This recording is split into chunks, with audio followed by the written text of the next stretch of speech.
The concierge leaned toward the front desk, scanned the group at the entrance, and asked the question that made the air crackle.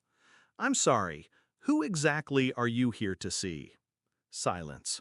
My cousin Julie, in her $12 Target flip-flops, glanced at the marble floor like it betrayed her. My uncle shifted. My mother blinked like she hadn't heard. I watched from the glass balcony above, champagne in hand, suit pressed, smile.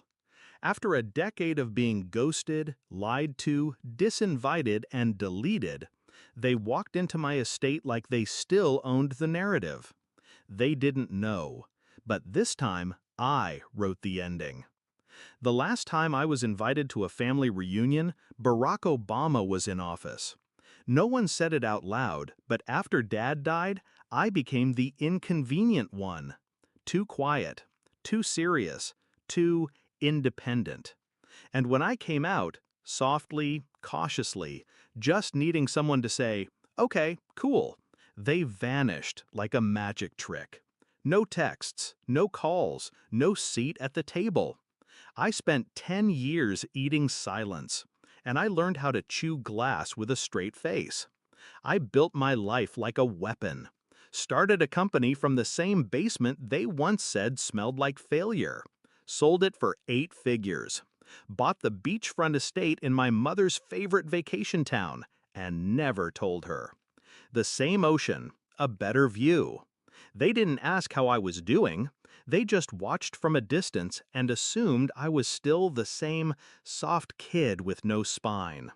So when the reunion came back around, bigger, bolder, everyone's invited, I was left out, again. But fate has a funny taste for irony. The hotel they picked? Fully booked.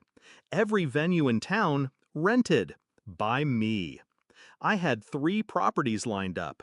The estate, a private yacht for overflow, and the ballroom of the only 5-star hotel within 80 miles, booked under a shell company. They didn't know.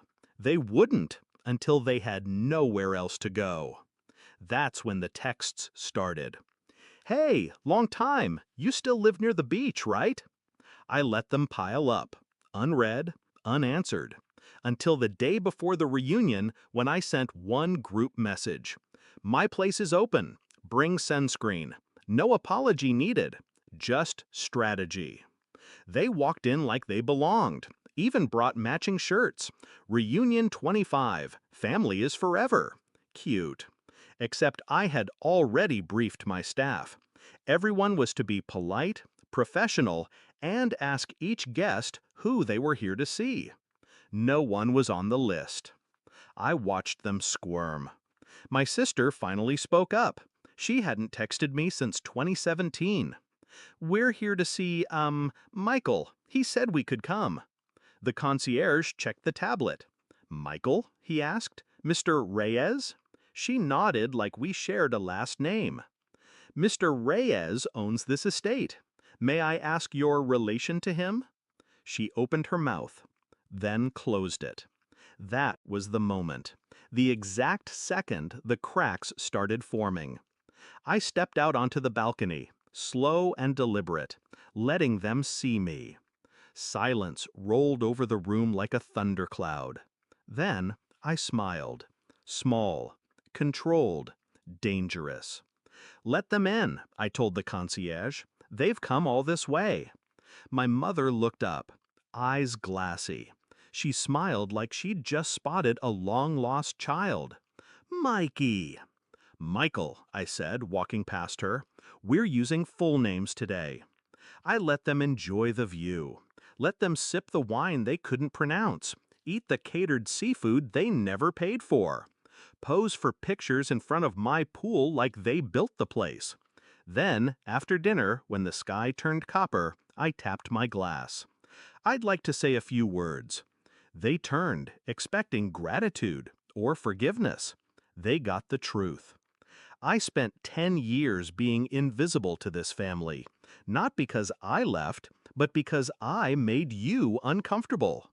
I scanned the faces. No one moved. Not one of you called. Not when I lost Dad.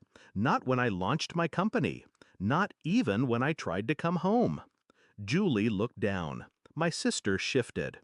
But here you are, in my house, eating my food, wearing my initials on your wristbands.